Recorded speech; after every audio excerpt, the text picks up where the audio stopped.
दोस्ती हो तो ऐसी। एक लड़का एक दिन अचानक से अपने दोस्त के घर पर गया।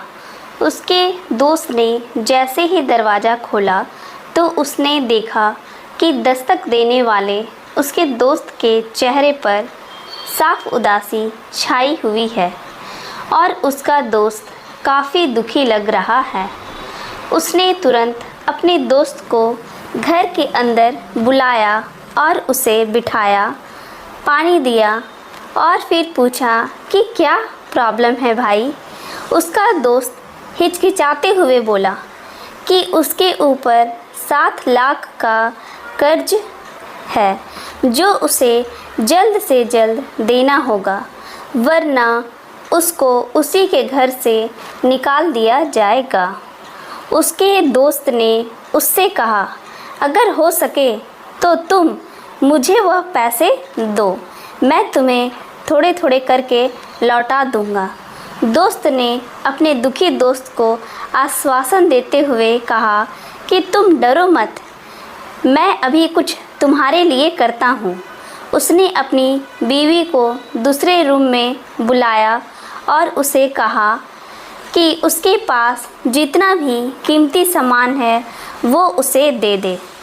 पत्री ने अपने सारे कीमती जेवरात उसे दे दिए और उसने भी अपने इकट्ठे किए हुए सारे पैसे उसमें जोड़े। फिर भी कुछ पैसे कम पड़े तो उसने अपने रिश्तेदारों से उधार लेकर अपने दोस्त को 7 लाख जुटाकर दे दिए। पैसे मिलने के बाद दोस्त, जो कि दुखी होकर अपने दोस्त से मदद मांगने आया था, वो अब खुशी के साथ वहाँ से लौटा। किंतु जिस दोस्त ने उसे मदद की थी वो उसके जाने के बाद फुट फुट कर रोने लगा।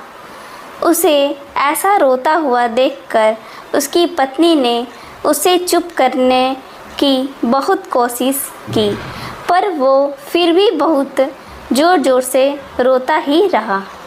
उसकी पत्नी ने फिर उसके रोने की वजह जानने का प्रयत्न किया।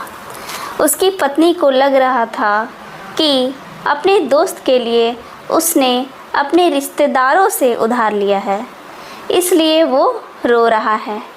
लेकिन अपने पति की रोने की वजह जानकर पत्नी खुद अचंभित रह गई।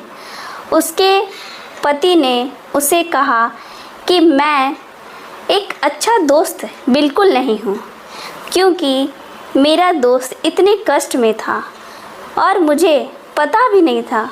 अगर वो मेरे घर पर मदद मांगने नहीं आता तो मुझे कभी भी पता नहीं चलता कि वो इतना दुखी है। दोस्ती कोई जताने वाली नहीं बल्कि निभाने वाली चीज़ होती है। इस कहानी को पढ़ने के बाद आपको ये अच्छे से समझ में आ गया होगा कि एक दोस्त के अपने दूसरे दोस्त के प्रति कैसा विचार होना चाहिए।